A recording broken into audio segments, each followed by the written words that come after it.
Okay, मेरा नाम है कमलवीर और आज के सेशन में हम बात करेंगे दिसंबर 2019 के UG SET examination political science questions के बारे में हम डिस्कस करेंगे। पहले पार्ट में हमने फर्स्ट से लेके 30th क्वेश्चन तक डिस्कस किए थे। इस वीडियो में हम 30 से लेके 65 क्वेश्चंस तक यानी कि 35 क्वेश्चंस को डिस्कस करेंगे। ये पार्ट नंबर 2 है। ओके, आप लोग इस नंबर पे कांटेक्ट करके व्हाट्सएप का और टेलीग्राम का ग्रुप ज्वाइन कर सकते हो। इसके अलावा आप अनअकैडमी का सब्सक्रिप्शन लेने के लिए और उसे रिन्यू करने के लिए ये मेरा रेफरल कोड कमलवीरेस यूज कर सकते हो। ओके, सो फर्स्ट क्वेश्चन है हमारा, which of the following statements are true regarding the composition of Rajya Sabha. Rajya Sabha के कॉम्पोजिशन के बारे में कौन सी स्टेटमेंट है जो सही है। Not more than 238 members represent states and union territories in Rajya Sabha. Rajya Sabha के जो आप कह सकते हैं मेंबर्स है टोटल 238 से ज्यादा नहीं हो सकते। Representatives of Puducherry in Rajya Sabha are elected. इसके अलावा third schedule of the constitution deals with the allocation of seats in Rajya Sabha. Fourth schedule of the constitution deals with the allocation of seats in Rajya Sabha to states. इस question के लिए right answer है जी option D, यानी कि 238 seats हैं। ठीक है, इसके अलावा रिप्रेजेंटेटिव होते हैं पुडुचेरी के, और लास्ट में क्या है, फोर्थ शेड्यूल में लिखा गया है राज्यसभा में एलोकेशन ऑफ सीट्स के बारे में। ठीक है, ये है जी शेड्यूल्स अलग अलग। आपको पता है कि टोटल 12 शेड्यूल है और कौन सा शेड्यूल किससे जुड़ा हुआ है इसके बारे में लिखा हुआ है। तो फर्स्ट शेड्यूल है जो list the states and territories of India के बारे में है, और इसमें किस तरीके से चेंजेस किए जा सकते हैं इसे आप देख लेना बाद में अच्छे से। सेकंड शेड्यूल है list the salaries of officials holding public offices president, जजेस and controller and auditor general of India. तो ये याद रखिए कि एक बारी मैं आपको हमेशा बताता हूं कि हर एक क्वेश्चन आप अपने साथ क्या लेकर आता है कि सिलेबस लेकर आता है कि सिलेबस क्या है नया। तो ये सिलेबस में क्या ऐड करता है कि हमें शेड्यूल्स के बारे में पढ़ना है अच्छे से कम, है ना। तो ये 12 शेड्यूल है, इन्हें आप अच्छे से देखिएगा, और अगर कोई ट्रिक है तो ट्रिक के साथ याद करने की कोशिश कीजिए कुछ भी, लेकिन इन्हें याद करने की कोशिश कीजिएगा कि 12 शेड्यूल है कौन सा किससे जुड़ा हुआ है। ठीक है, ओके। 11-12 तो ऐसे ही याद रहेंगे, 11 पंचायती राज के बारे में और 12 आपको पता है कि म्युनिसिपैलिटी के बारे में, अर्बन लोकल गवर्नमेंट के बारे में। तो 11-12 तो ऐसे ही याद रहेंगे, है ना।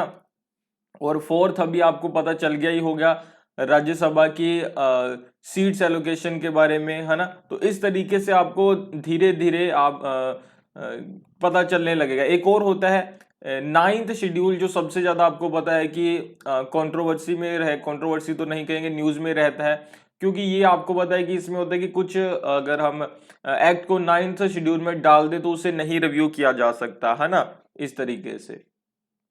ठीक है, नेक्स्ट देखते हैं। नेक्स्ट क्वेश्चन है, who had differentiated between natural and conventional equality. किसने नेचुरल और कन्वेंशनल इक्वालिटी में डिफरेंस किया। ये होब्स थे, लोक हैं, रूसो है, या जेरमी बेंथम है। किसने कन्वेंशनल और नेचुरल इनइक्वालिटी की बात की, तो ये है जी रूसो। ठीक है, रूसो इसके लिए राइट आंसर है। रूसो की बुक है discourse on the origin and bases of inequality among main. ठीक है, अभी इस चीज को हमने याद रखना है। रूसो की बुक है discourse on origin and bases of inequality among main. तो बुक का नाम याद रखिएगा, जिसे सेकंड डिस्कोर्स भी कहा जाता है। कभी एग्जामिनेशन में यह भी पूछा जा सकता है, book is also known as second discourse. तो हमने याद रखना है कि ये स्टेटमेंट सही है। ओके, 1755 में पब्लिश होती है। ठीक है, याद रखिए, इसी में वो बात करते हैं कन्वेंशनल इनइक्वालिटी के बारे में। ओके, वो यहां पे लिखते हैं कि जो मैन मेड इनइक्वालिटी है, this type of inequality is established by conventions, है ना, कि कन्वेंशंस के द्वारा वो बनाई गई है। आप इसे अच्छे से पढ़ सकते हो। बाकी रूसो के ऊपर एक हमने सेशन लिया है जिसमें होब्स, लोक, रूसो और रॉबर्ट नोजी का सोशल कॉन्ट्रैक्ट को हमने डिस्कस किया है कंपैरिजन में। तो चारों के सोशल कॉन्ट्रैक्ट को डिस्कस किया कंपैरिजन में, तो थोड़ा आइडिया आपको वहां से लगेगा इनकी इनइक्वालिटी के बारे में आइडियाज का। इसके अलावा रूसो के ऊपर एक अलग से भी पूरा सेशन है, उसके थ्रू भी आप इसे समझ सकते हो, ठीक है, या फिर आप पीडीएफ में यहां से भी पढ़ सकते हो। ओके, सो नेक्स्ट क्वेश्चन है, नेक्स्ट क्वेश्चन है मोस्ट इजी क्वेश्चन है, theory of form and allegory of caves is related with dash. किसके साथ जुड़ा हुआ है theory of forms and allegory? Plato, Aristotle, Machiavelli या होब्स? सो इस क्वेश्चन के लिए राइट आंसर क्या होना चाहिए? तो राइट आंसर है जी इसके लिए प्लेटो, ठीक है। प्लेटो की theory of forms and allegory of caves है। ये भी मैं आपको बता दूं, इसके ऊपर भी कंप्लीट सेशन लिया है, सिर्फ इसी थॉट के ऊपर, इसी कंसेप्ट के ऊपर। थोड़ा सा मैं आपको यहाँ पे बता देता हूँ और थोड़ा सा आपको इंट्रोडक्शन दे देता हूँ इसके बारे में। तो प्लेटो कहते हैं कि एक तो हमारा वर्ल्ड है, ठीक है, जहां पे हम रहते हैं, ओके, इसके ऊपर एक आइडियल वर्ल्ड भी है, ठीक है, जो फॉर्म्स का वर्ल्ड है, फॉर्म्स का वर्ल्ड है। हमारे वर्ल्ड में क्या है, कोई भी चीज परफेक्ट नहीं है, बल्कि हर एक चीज इम्परफेक्ट है और हमेशा उसे परफेक्ट बनाने की कोशिश करते हैं।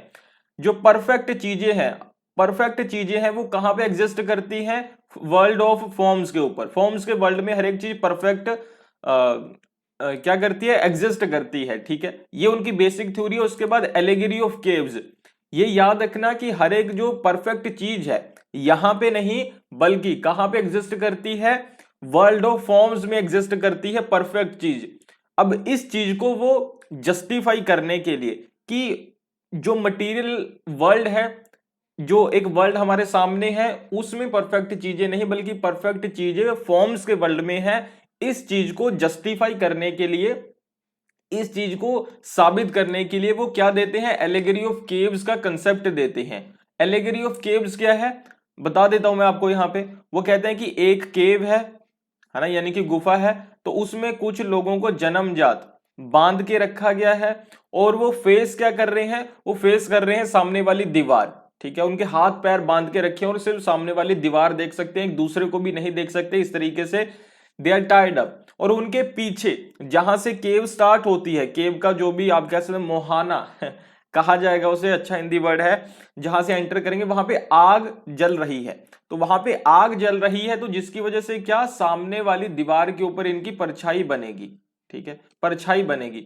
अभी जब ये थोड़ा बहुत हिलते हैं तो परछाई भी हिलती है। अभी इन लोगों को लगता क्या है कि ये लोग कौन है? इन्हें लगता है कि हम परछाई हैं, ठीक है, ये क्या है? ये शैडोज हैं। तो इसी तरीके से ये कहते हैं कि जो 5 सेंसेस के थ्रू हम नॉलेज लेते हैं इस वर्ल्ड में, वो सिर्फ क्या है? शैडोज है, रियल नॉलेज नहीं है। क्योंकि देखो उन्हें इन रियलिटी पता नहीं है ना कि इन रियलिटी वो इंसान है ना कि शैडोज है।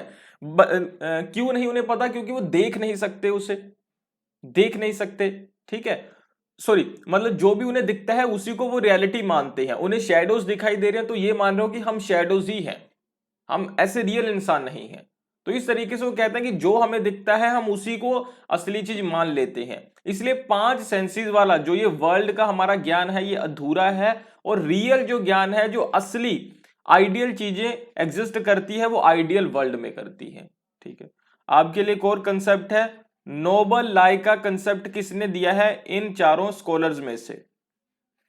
नोबल लाई का, कि कोई इंसान ब्रॉन्ज से बना है, कोई गोल्ड से बना है, इस तरीके से, ये कंसेप्ट किसका है? ओके, एक और क्वेश्चन है कि जो सोफिया है वो इंटेलेक्चुअल वर्च्यू है या मोरल वर्च्यू है? इसके अलावा गोल्डन मीन कौन सा वर्च्यू है? इसके अलावा फ्रोंसिस, अगर मैंने स्पेलिंग सही लिखी है, फ्रोनेसिस, ये कौन से वर्च्यूज हैं? ये आपके लिए क्वेश्चन है।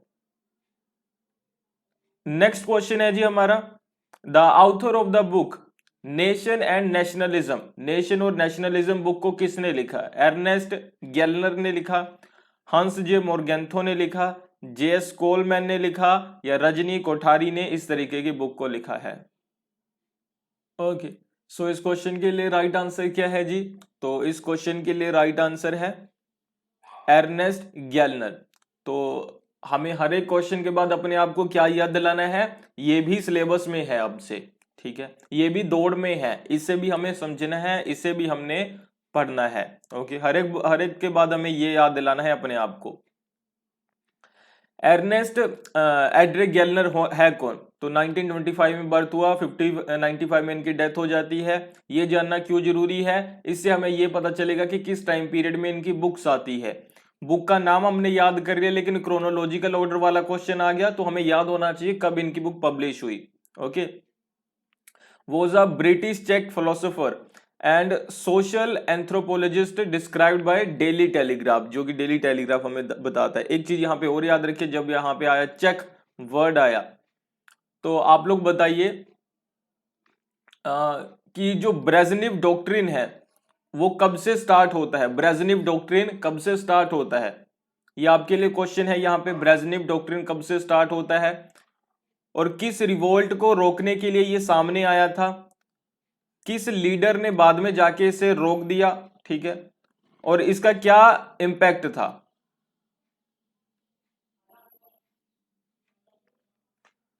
ओके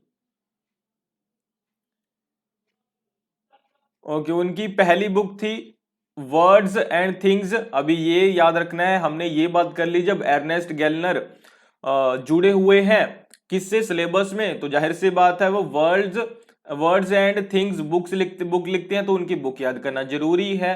ओके, तो ये अभी हमें याद रखना है। ओके, बाकी की चीजें आप यहां से पढ़ सकते हो, इसके ऊपर मैं एक पूरा सेशन भी लूंगा जिसमें हम ये स्कॉलर के बारे में बात करेंगे।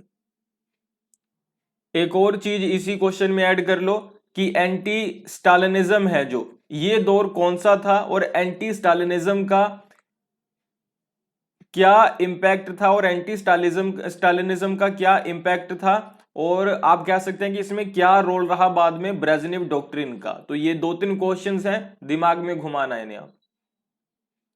नेक्स्ट क्वेश्चन है असर्शन रीजनिंग का क्वेश्चन है, इजी क्वेश्चन आ गया, डायरेक्ट आपसे इंफॉर्मेशन पूछ ली। Shimla pact was signed by India and Pakistan in 72।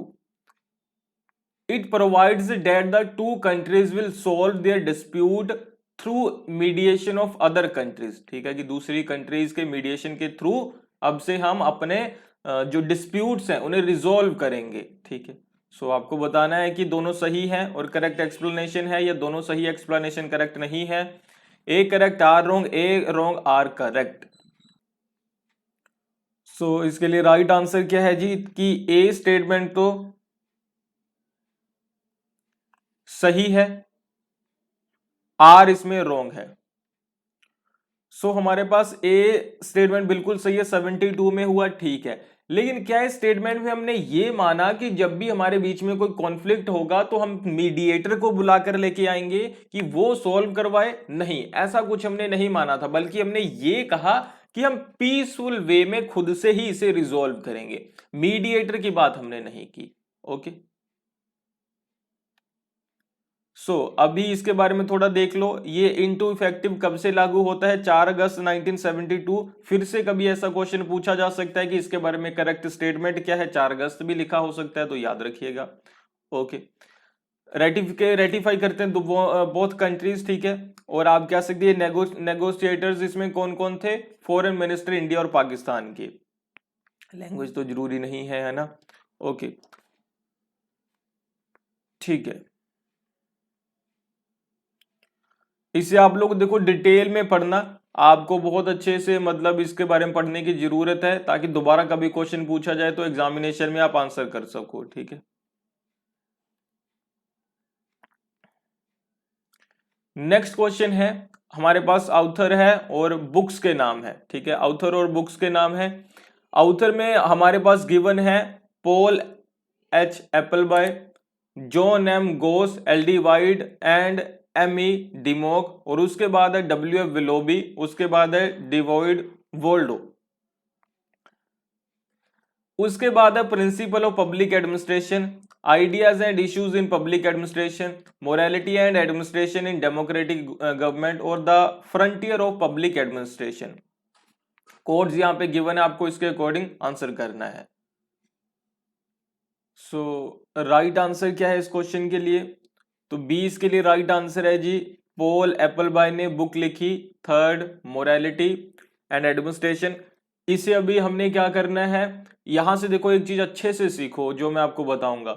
आज ही क्या कीजिए, नोट्स बनाइए और नोट्स एक इस तरीके की नोटबुक बनाइए जिसमें सारी बुक्स लिख लो, चाहे ट्रिक हो चाहे कुछ हो, लेकिन हर एक बुक को याद कर लो, ठीक है? क्योंकि बुक वाले क्वेश्चन कई आने वाले हैं, 5-6 क्वेश्चन बुक वाले आने वाले हैं, ठीक है? तो हम नहीं छोड़ सकते। Who is not a supporter of libertarianism? Libertarianism का सपोर्टर कौन नहीं है? Robert Nozick, Milton Friedman, Robert ए डाल या एफ ए हाइक? इस क्वेश्चन के लिए राइट आंसर क्या है जी? तो राइट आंसर रॉबर्ट ए डाल, जो कि लिबर्टेरियनिज्म से नहीं जुड़े हुए। इसके अलावा फ्रेडरिक हाइक, मिल्टन फ्राइडमैन और रॉबर्ट नोजिक जुड़े हुए हैं। Anarchy state and utopia book का नाम आपको पता ही है, फिर भी लिख के बताना ये किसने लिखी और कब लिखी। उसके बाद रोड टू सेफरडम, ये बुक कब लिखी गई, किसने लिखी है ना। उसके बाद है हु गवर्न्स, ये बुक किसने लिखी, कब लिखी गई?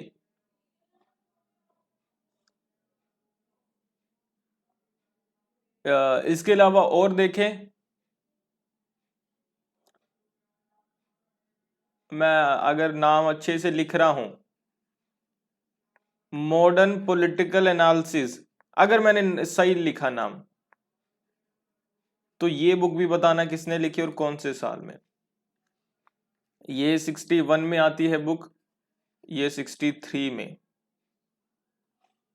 फिर भी एक बार क्रॉस चेक कर लेना प्लीज इसे, ये 61 तो ठीक है, ये 63 इसे क्रॉस चेक कीजिएगा।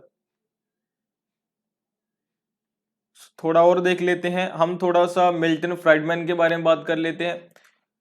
मिल्टन फ्राइडमैन जिन्हें की नोबेल प्राइज मिला है 1976 में, क्योंकि मिल्टन फ्राइडमैन अभी हमारे सिलेबस में आ चुके हैं, है ना, हम समझ गए हैं।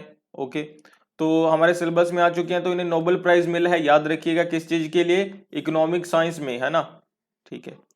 और ये आप कह सकते हैं कि किससे जुड़े हुए हैं, ये लिबर्टेरियन स्कॉलर हैं। ओके, और ये अभी आपको याद रखना है कि लिबर्टेरियनिज्म के बारे में जितने स्कॉलर जुड़े हुए हैं सबको आपने अच्छे से पढ़ लेना है, क्योंकि ये भी हमारे आप कह सकते हैं सिलेबस में अभी ऐड हो चुका है।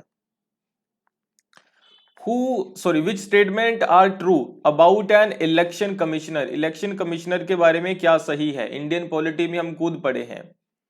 तो he is appointed by president, president उसे अपॉइंट करता है। He can be removed from office on same ground a जज ऑफ सुप्रीम कोर्ट, जैसे सुप्रीम कोर्ट के जज को हटाया जाता है वैसे उसे हटाया जाता है। He can be removed by president only on recommendations of chief election commissioner. यह his term of office is 6 years और up to 65 whichever is earlier. इसके लिए राइट आंसर क्या है जी? Option D. ऑप्शन डी इसमें answer है, A सी और डी स्टेटमेंट सही है। यानी कि अपॉइंट करता है उसे प्रेसिडेंट, रिमूव किया जा सकता है प्रेसिडेंट के द्वारा अगर चीफ इलेक्शन कमिश्नर रिकमेंड करता है। 6 साल और 65 years उसका आप कह सकते हैं टेन्योर होगा, ठीक है। तो आर्टिकल 324 से जुड़ा हुआ है इलेक्शन कमीशन, ठीक है, इसके बारे में आप लोग यहाँ पे पढ़ सकते हो। अपॉइंटमेंट के बारे में सारी चीजें यहाँ पे गिवन है बहुत डिटेल में। ओके, ये देखिए 324, 325 ये सारे आर्टिकल्स गिवन है, इसे अच्छे से आप लोग बाद में पढ़िएगा। ओके, नेक्स्ट क्वेश्चन है, ये देखो ऐसी चीजें ना क्या है, ये स्टैटिक इंफॉर्मेशन है, आप पढ़ोगे बस आपको याद करना है उसे, है ना, इसमें समझाने वाला कुछ नहीं होता, तो इसलिए मैं आपको ऐसे छोड़ देता हूं ना। तो who is the author of the book Escape from Freedom? Escape from Freedom book किसने लिखी है? Herbert Marcuse, Erich Fromm, Jurgen Habermas या थॉमस फ्राइडमैन? क्या है इसके लिए राइट आंसर? तो एरिक फ्रॉम इसके लिए राइट आंसर है। एरिक फ्रॉम के बारे में अभी हमें पढ़ना है, याद रखिएगा जी। क्लैश ऑफ सिविलाइजेशन, ये किसकी बुक है? क्वेश्चन है आपके लिए।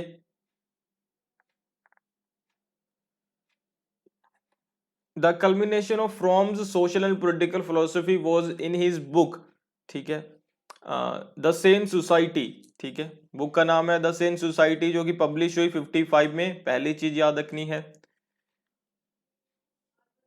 जो आप कह सकते हैं कि ह्यूमनिस्टिक और डेमोक्रेटिक सोशलिज्म के बारे में बात करती है, ये भी याद रखिएगा। तीसरी चीज है आपके लिए क्वेश्चन ये है कि लग्जमबर्ग और एडवर्ड बेरेस्टेन, इन दोनों में से कौन रिफॉर्मिस्ट मार्क्सिस्ट है, ये आपके लिए क्वेश्चन है। 66 the American humanist association named him humanist of the year, ये अभी याद रखिएगा। ह्यूमनिस्ट ऑफ द ईयर किसे कहा जाता है, इन्हें कहा जाता है जी, याद रखिएगा। ओके, अगला क्वेश्चन है अरस्तु सॉरी अर्थशास्त्र इज नोन एज डैश, अर्थशास्त्र को किस नाम से जाना जाता है, किस लिए जाना जाता है, श्रुति, स्मृति, संहिता या नीति शास्त्र।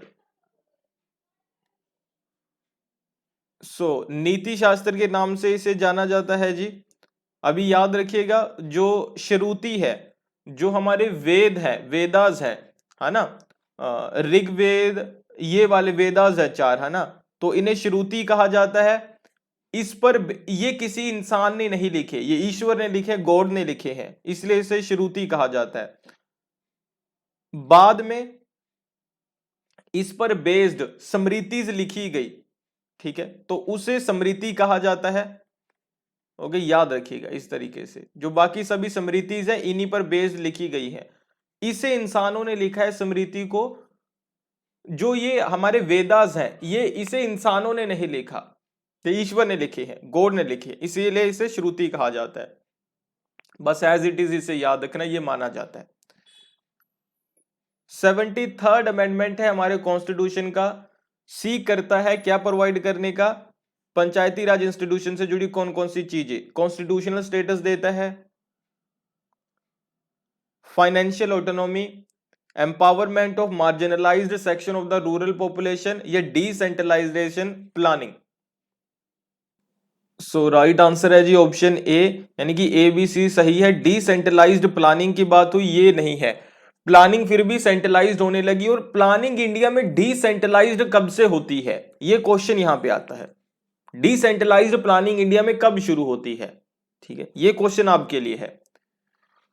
मार्जिनलाइज्ड सेक्शन यानी कि वीमेन को, SC ST को यहां पे रिजर्वेशन दी जाती है, तो ये सही है।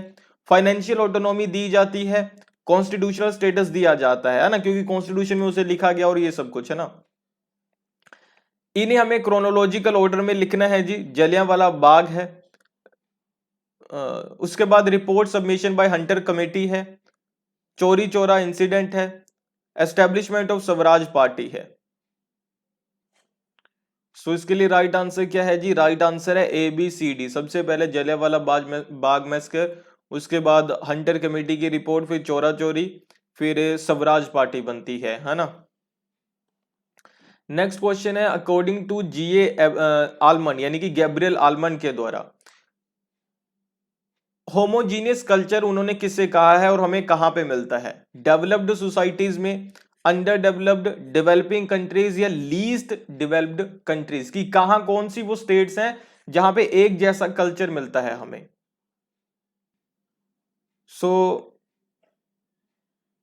राइट आंसर क्या है, तो ये डेवलप्ड सोसाइटीज है। कौन सी 5 कंट्रीज को या स्टेट्स में गैब्रियल आलमंड और इनके साथ कौन थे जी, दूसरे स्कॉलर, जिन्होंने मिलके स्टडी की थी, कंपैरेटिव स्टडी की थी, कि कुछ स्टेट्स में जो अलग अलग इन्होंने बताया कल्चर्स के बारे में, कि 3 तरीके के कल्चर होते हैं। अभी क्वेश्चन क्या क्या बनते हैं देखो, पहली बात तो कौन से 5 स्टेट्स में गैब्रियल आलमंड और इनके साथ जो कलीग थे उन्होंने स्टडी की। दूसरा क्वेश्चन है, इन्होंने फिर बताया कितने तरीके के कल्चर होते हैं, ठीक है, वो आंसर क्या होगा वो भी आप बताओगे, ठीक है, और कौन से वाले कल्चर में डेमोक्रेसी काम करती है और कहां पे डेमोक्रेसी नहीं काम करती। ये सारे क्वेश्चंस आपके लिए हैं, और आप लोग इसे बाद में पढ़ भी सकते हो, यहां से बहुत डिटेल में यहां पे लिखा हुआ है। इसके अलावा सिडनी वर्मा और गैब्रियल आलमंड के ऊपर भी मैंने एक सेशन रिकॉर्ड किया है, आप वो भी देख सकते हो। क्योटो प्रोटोकॉल कब आया इनटू फोर्स, लागू कब हुआ? 97, 2000, 2005 और 2006 में। ओके, तो देखते हैं इसके बारे में। तो ये 2005 है जी जब इनटू फोर्स आया। तो अभी इसके बारे में आगे डिटेल में हम बात करेंगे। तो विच of the following type of policy evaluation, कौन सा टाइप है पॉलिसी इवेल्युएट करने का जो जोर देता है emphasis on determining the success level in achieving it's basic objectives, की चीजों के आपने बेसिक ऑब्जेक्टिव को सक्सेसफुली अचीव किया है कि नहीं अचीव किया, इस चीज के ऊपर कौन एम्फसाइज करता है, उस पॉलिसी इवेल्युएशन को क्या कहा जाएगा? Program strategy evaluation, program impact evaluation, project monitoring या cost benefit analysis. So right answer है जी project impact evaluation. Okay, so अभी ये क्योटो प्रोटोकॉल के बारे में कुछ चीजें हैं, ठीक है। When and where was it adopted, कब इसे अडॉप्ट किया गया था? क्योटो जापान में 11 दिसंबर 1997 को। ओके, और आप कह सकते हैं केम इनटू फोर्स कब आया? 16 दिसंबर 2005 को। ओके, आप कह सकते हैं कि इसकी सिग्नेटरीज कितनी थी इस प्रोटोकॉल की? तो 84 कंट्रीज है जिन्होंने इसे साइन किया था। ओके, दोबारा कभी क्वेश्चन बने तो उसके लिए है ये। इसकी पार्टीज कितनी है, कि कौन कौन है इसकी पार्टीज है इस क्योटो प्रोटोकॉल की? तो 192 कंट्रीज। ओके, आप कह सकते हैं इसकी पार्टीज नहीं है और मेजर कंट्रीज हैं, कनाडा है, एंडोरा है, यूनाइटेड स्टेट्स ऑफ अमेरिका है और साउथ सूडान है। याद रखिएगा जी, ये 5 बड़े देश है, 4 बड़े देश। ओके, तो ये आपके लिए क्वेश्चन है अभी। कनाडा कॉमनवेल्थ ऑफ नेशंस का पार्ट है, इंडिया भी कॉमनवेल्थ ऑफ नेशंस का पार्ट है ना। तो इंडिया में प्रेसिडेंट है, इंडिया का हेड है ना। क्या कनाडा के प्रेसिडेंट के कनाडा के हेड होते हैं कि नहीं होते हैं? और क्या वहां पे प्रेसिडेंट है कि नहीं है? आपके लिए क्वेश्चन बनता है, ठीक है। Okay, deals of Kyoto protocol ये देख सकते हैं हम अभी। तो ये अभी हम डिटेल में नहीं जाएंगे, आप लोग खुद से यहां से देख सकते हो। इसके अलावा दोहा अमेंडमेंट भी हुआ है क्योटो प्रोटोकॉल में, इसे भी एक बारी एक नजर में देख लीजिएगा कि ये क्या है। In which year UNESCO was set up, UNESCO को कब बनाया गया था? 45, 46, 47, 48। सो राइट आंसर क्या है जी, कब बना यूनेस्को? तो 46 में। हेडक्वार्टर कहां पे है? पेरिस फ्रांस में है इसका हेडक्वार्टर, ठीक है, याद रखिएगा जी। अभी हेड है ऑड्रे अजोले, एग्जामिनेशन में कभी पूछा जा सकता है, ठीक है, याद रखिएगा जी, वैसे बहुत ज्यादा नहीं है, ठीक है। 45 में बनाया गया 16 सितंबर को, ठीक है, लंदन यूनाइटेड किंगडम में। ओके, इसके अलावा आप क्या सकते हैं इसका फॉर्मेशन हुआ 46 में। ओके, पेरेंट ऑर्गेनाइजेशन कौन है, किसके अधीन काम करता है? United Nations Economic and Social Council. Next question है which are the themes of new public administration, new public administration की थीम्स क्या है, किसके ऊपर बेस्ड है? Adoption of private sector practices, की प्राइवेट सेक्टर में जिस प्रैक्टिसेस को यूज किया जाता है उसी को हम करें, या improved reporting and monitoring mechanism, की जो रिपोर्टिंग और मॉनिटरिंग मैकेनिज्म है उसे इंप्रूव किया जा सके, और परफॉर्मेंस टारगेट्स हो, या adoption of public sector practices हो, ठीक है, पब्लिक सेक्टर की प्रैक्टिसेस को आप अडॉप्ट करो। थोड़ा सा डिफिकल्ट क्वेश्चन हो तो वो खुद ही आपको कंपनसेट करने के लिए इजी ऑप्शन दे देते हैं। देखो, एक जगह लिखा हुआ है प्राइवेट सेक्टर को प्रैक्टिसेस को यूज करो, एक जगह लिखा हुआ है पब्लिक सेक्टर की प्रैक्टिसेस को यूज करो, है ना। तो जाहिर सी बात है पब्लिक प्राइवेट दोनों साथ में तो नहीं होंगे, है ना। तो आप ये देख लीजिए जहां पे डी और ए साथ में है तो वो ऑप्शन सही नहीं होगा, या ए वाला सही होगा या डी वाला, लेकिन यहाँ पे 2 में डी है 2 में ए है, तो ऐसे तो नहीं हम कर सकते ना। सो एक चीज और यहाँ पे समझे, जो पब्लिक सेक्टर प्रैक्टिसेस आपको पता है कि वो तो पुरानी है, उसी में तो हमने कोई ना कोई चेंज लेकर आना है ना। क्योंकि न्यू पब्लिक मैनेजमेंट तभी होगा क्योंकि पब्लिक जो सेक्टर की प्रैक्टिसेस है वो किसी न किसी तरीके से ब्यूरोक्रेसी से जुड़ी हुई है, रेड टेपिज्म से जुड़ी हुई है, जो आपको पता है कि सही नहीं है ना। तो डी को हम हटा सकते हैं, यहां डी है तो इसे हटा दीजिए, यहां डी है इसे हटा सकते हैं, है ना। तो अभी परफॉर्मेंस टारगेट होनी चाहिए, बिल्कुल सही टारगेट हमारा परफॉर्मेंस होना चाहिए, सी इस तरीके से सही है, तो बी इसके लिए राइट आंसर है। ओके, और ये कब सामने आता है जी, 1990s में आप कह सकते हैं कि सामने आता है, ठीक है, और इसे 20वीं सेंचुरी में डेवलप किया जाता है पूरी तरीके से।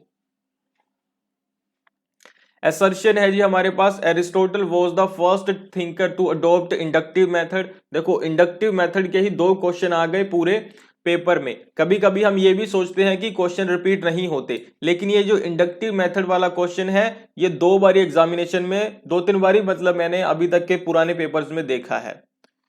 Method but it was accidental in case of Machiavelli, use of inductive method was international. मेरे ख्याल से इंटरनेशनल नहीं, यहां पे इंटेंशनल होना चाहिए।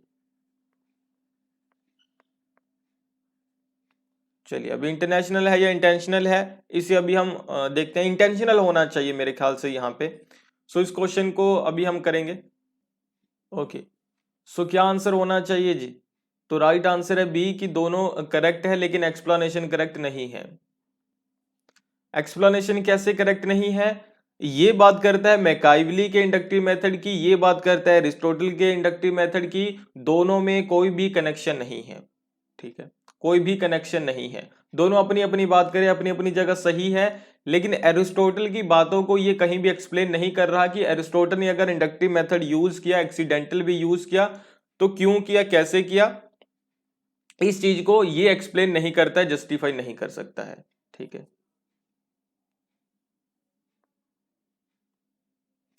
अभी हमें मैच करना है इन लिस्ट को। Economic Community of West African States के कितने मेंबर्स हैं, साउथ अफ्रीकन डेवलपमेंट कम्युनिटी के कितने मेंबर हैं, economic Community of central African States के कितने मेंबर हैं, ईस्टर्न अफ्रीकन कम्युनिटी के कितने मेंबर्स हैं।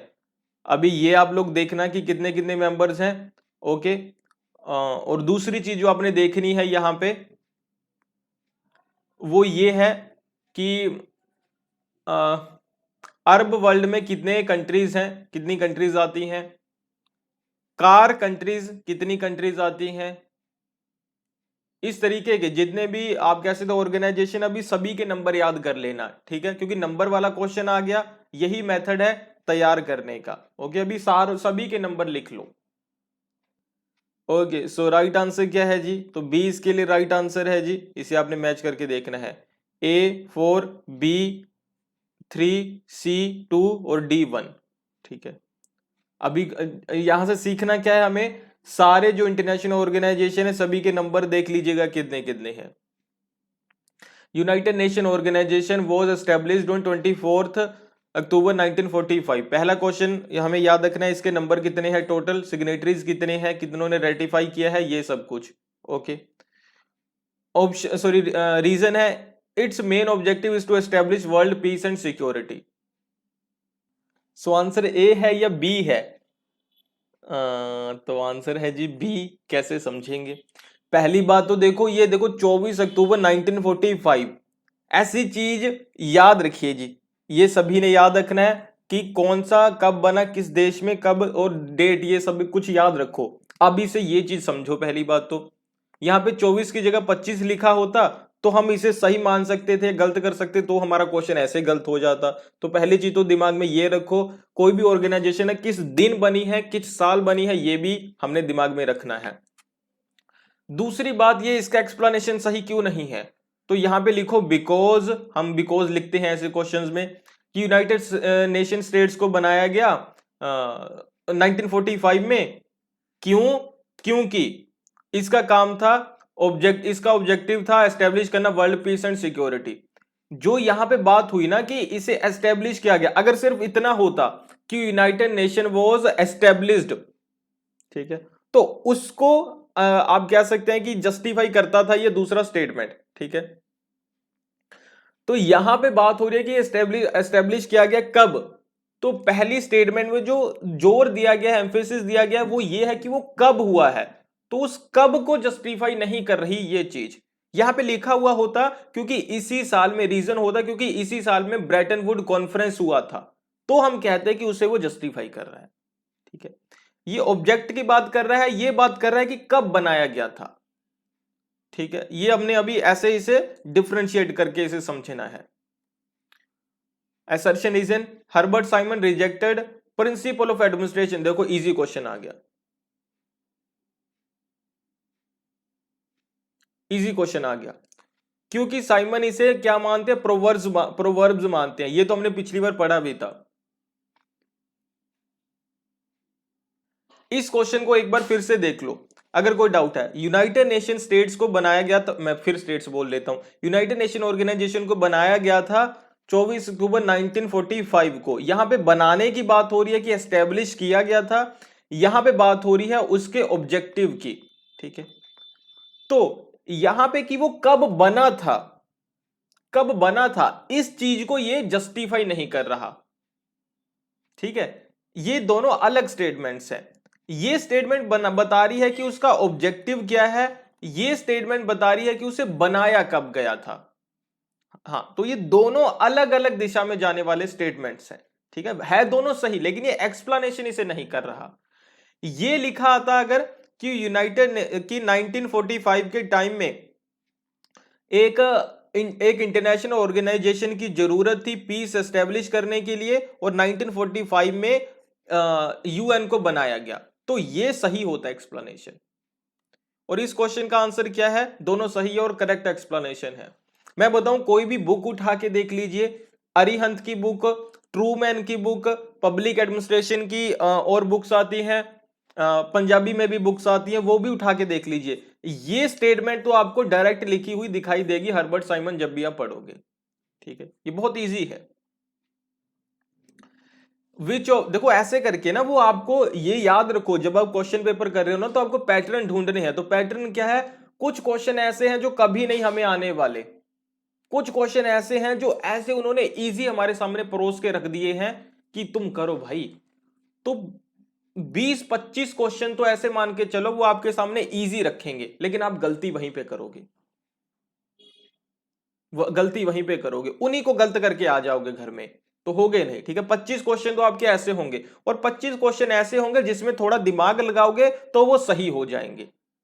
ठीक है, बाकी के 50 क्वेश्चन है जिसपे हमें खेलना है, तो उस पे भी अगर आप 25% सही कर देते हो तुक्का मार के, या 1/3 सही कर देते हो उसमें से तुक्का मार के भी, किसी भी तरीके से 16 सही कर देते हो, तो देखो आप 60+ चले जाते हो, जो आपको कहीं ना कहीं ले जाता है पेपर पास करने के लिए।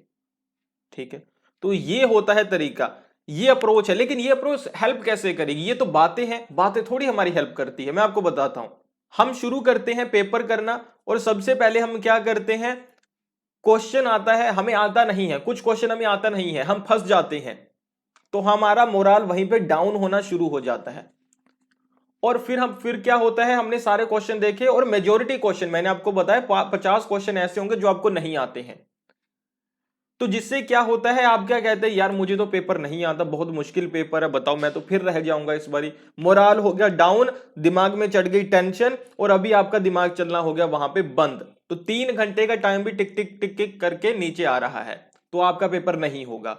ऑन द अदर हैंड, जब ये दिमाग में आप बात लेके चल रहे हो कि ये 50 क्वेश्चन मुझे नहीं, बल्कि किसी को भी नहीं आते, बल्कि टीचर को भी नहीं आते, सर को भी नहीं आते हैं, तो दिक्कत नहीं है। तो आपका टेंशन नहीं आएगी दिमाग में, दिमाग गर्म नहीं होगा, रेडिएटर ठंडा रहेगा। आपको करना क्या है, प्रैक्टिकली एग्जाम में पेपर देखना शुरू करो। पहला क्वेश्चन आता है जी, टिक करके आगे निकले। दूसरा आता है, कोई दिक्कत नहीं। तीसरा आता है, दिक्कत नहीं। चौथा आता है, दिक्कत नहीं। पांचवा आता है, दिक्कत नहीं। 6th आता है, ओके करके निकलो। 7th आता है, ओके करके निकलो, ऐसे करके। क्योंकि पता है सिर्फ मुझे 25 ही क्वेश्चन आते हैं, ये दिमाग में लेके चलोगे ना, तो वहां पे हमेशा होगा कि कोई बात नहीं, मुझे 25 आते हैं, जो डायरेक्ट आते हैं, मुझे पहले से मैंने पढ़ रखे हैं, मेरी बुक से आए हैं। और 25 क्वेश्चन में फिर पहले एक बार करके निकल जाओ, जितने आते हैं उतने करके निकल जाओ, फिर क्वेश्चन पढ़ना शुरू करो कि हाँ जी ये क्वेश्चन है, इस पे मुझे थोड़ा दिमाग लगाना है, मैं कर सकता हूं।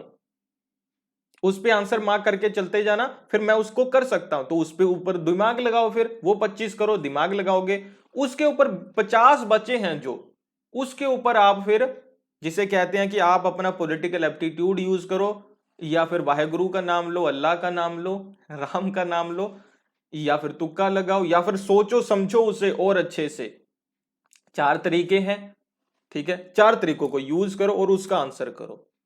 तो ये हो जाएगा, इससे आप 60 प्लस निकल जाओगे प्रैक्टिकली। मैं आपको बताऊं, दिमाग में हमेशा याद रखना बात कि 100 में से 100 किसी ने सही नहीं किए आज तक, 100 में से 80 सही करना भी बहुत ज्यादा बड़ी बात है, किसी ने नहीं किए तो वो आपके नहीं होंगे। तो इसलिए 100 में से 80 टारगेट मत बनाओ, 70 टारगेट बनाओ और इस तरीके से आप 70 को अचीव कर पाओगे। ठीक है, लेकिन तभी जब आपको पता होगा पेपर क्या है। ऐसे हवा में उड़ोगे तो नहीं पता चलेगा। जेआरएफ करना है आपको 65 प्लस स्कोर करना है, यानी कि पहले 25 आपको आते हैं, दूसरे 25 आप कर सकते हो, जो कि आप कर सकते हो। 50 हो गए ना, अभी बाकी के 50 में से हमें 15 सही करने हैं बस, वो हमने कर लेने हैं।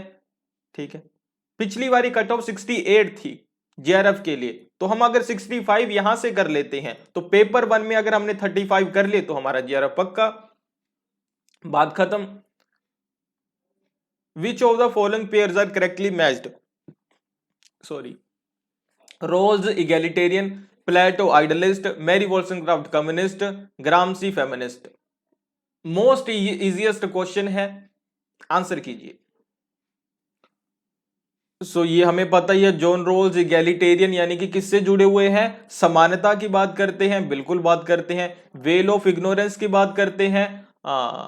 इसके अलावा क्या है? ओरिजिनल पोजीशन की बात करते हैं, बिल्कुल करते हैं। वेलफेयर स्टेट की बात करते हैं, बिल्कुल पायोनियर माने जाते हैं वेलफेयर स्टेट कंसेप्ट के। ठीक है, ये बातें हो गई। प्लेटो आइडियलिस्ट हैं, बल्कि वो तो बात ही करते हैं आइडियल वर्ल्ड के बारे में, फॉर्म्स ऑफ आइडियाज, आइडियाज के वर्ल्ड, क्या क्या बातें करते हैं वो तो। मैरी वॉल्सनक्राफ्ट कम्युनिस्ट हैं, बिल्कुल गलत बात है, वो तो कम्युनिस्ट है ही नहीं। 1792 में पैदा होती है, जब तो कम्युनिज्म सामने आया भी नहीं था इस तरीके से जैसे अभी दिखता है हमें, है ना। सो वो कौन है? वो फेमिनिस्ट है। फर्स्ट वेव ऑफ फेमिनिज्म उनसे, उनके आइडिया से स्टार्ट होती है। ठीक है, अब vindication of rights of women उन्होंने बुक लिखी। क्वेश्चन है, अ सेकंड सेक्स है या द सेकंड सेक्स है? ये बुक किसने लिखी है? ये आपके लिए क्वेश्चन है। द सेकंड सेक्स, ये आपके लिए क्वेश्चन है। और ये भी एक चीज है यहां पे जरूरी कि साइमन डी बिवोर, साइमन डी बिवोर के ऊपर मैंने एक पूरा सेशन रिकॉर्ड किया है, मेरे ख्याल से 1 घंटे का है, वो भी आप लोग देखना। ए बी इसके लिए राइट आंसर है, यानी कि ये दोनों सही है, ये दोनों गलत है। ग्रामसी किससे जुड़े हुए हैं? न्यू मार्क्सिज्म से जुड़े हुए हैं। ग्रामसी कहते हैं कि जो जरूरी नहीं कि जो स्ट्रक्चर सब स्ट्रक्चर है उस पर बेस्ड सुपर स्ट्रक्चर होता है, बल्कि वो कहते हैं कि सुपर स्ट्रक्चर सब स्ट्रक्चर पर बेस्ड हो सकता है। कल्चरल हेजेमनी की बात करते हैं, कल्चरल रेवोल्यूशन की बात करते हैं। ये सारी चीजें ग्रामसी से जुड़ी हुई हैं। प्रिजन नोटबुक्स इनसे जुड़ी हुई हैं। द मॉडर्न प्रिंस बुक इन्होंने लिखी है, इटली में रहने वाले थे ये। फासिज्म, फासिस्ट स्कॉलर, इन्हें फासिस्ट स्कॉलर नहीं कहूंगा, फासिस्ट नेता इन्हें जेल में डाल देते हैं। ओके, ये सारी चीजें आपने याद रखनी है। डेमोगोग्स, अपने आप को डेमोगोग्स कहते हैं, जो फासिस्ट थिंकर हैं, सॉरी थिंकर बोलना बार बार, जो लीडर्स हैं।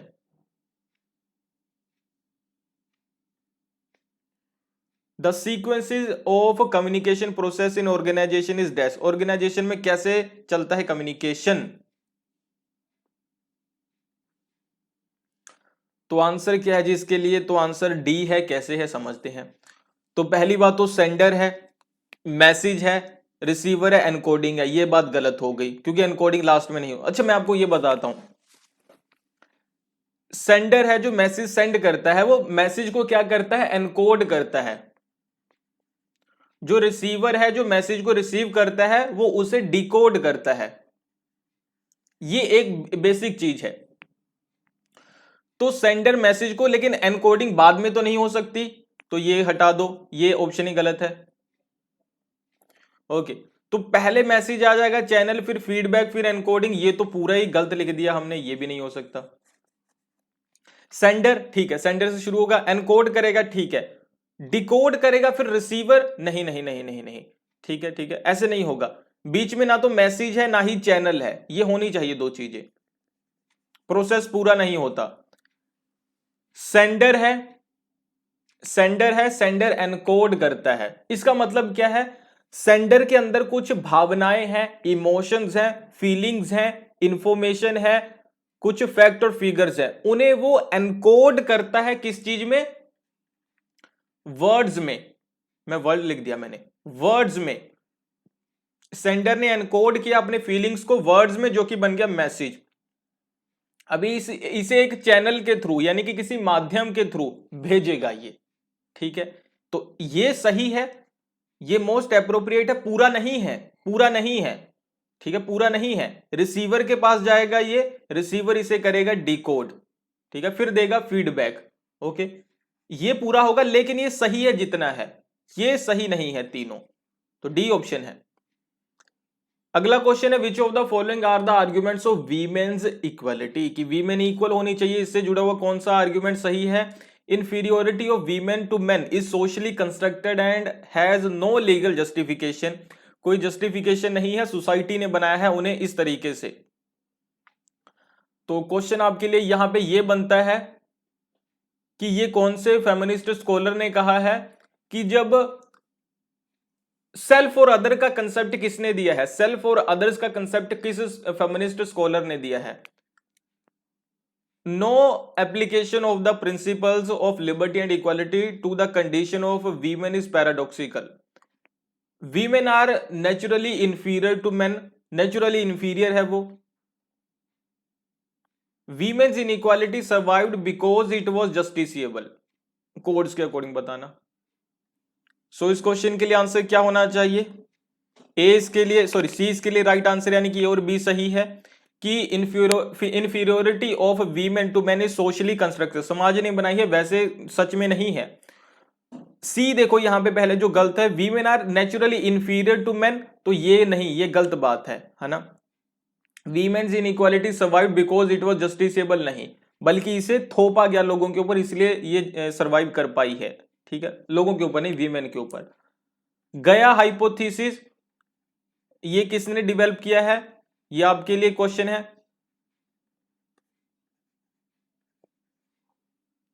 नेक्स्ट क्वेश्चन है which of the following statement about National Health Policy 2017 are correct.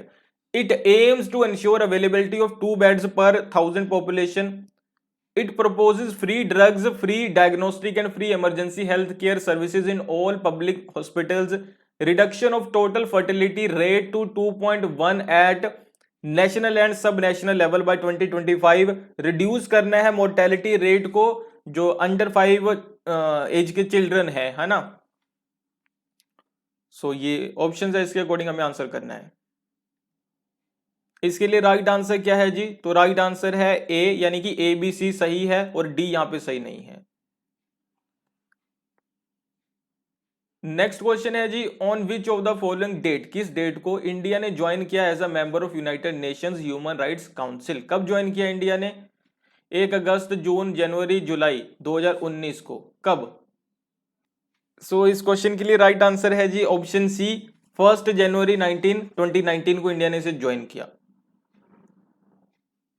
Okay, और United nation human Rights council और ह्यूमन राइट्स 1945 से लेकर 2020 तक क्या इसमें चेंजेस आए, इसके ऊपर पूरा एक सेशन रिकॉर्ड किया है, आप लोग देख सकते हो। ओके, तो which article of the Indian constitution provide करता है power to the president to promulgate ordinances, ordinance promulgate करने के लिए। 123, 221, 222, 223। सो इस क्वेश्चन के लिए राइट आंसर क्या होना चाहिए, तो राइट आंसर है जी आर्टिकल 123, ठीक है, ऑर्डिनेंस 123। ओके, सो ये आज के कुछ क्वेश्चन थे, 57 तक क्वेश्चन हो चुके हैं, और मुझे लगता है कि अगले सेशन में हम कोशिश करेंगे कि 43 के 43 क्वेश्चन कंप्लीट कर दे ताकि ये पेपर हो जाए। वैसे हमारे पास 4 सेशन है एक पेपर कंप्लीट करने के लिए, कवर करने के लिए। ओके।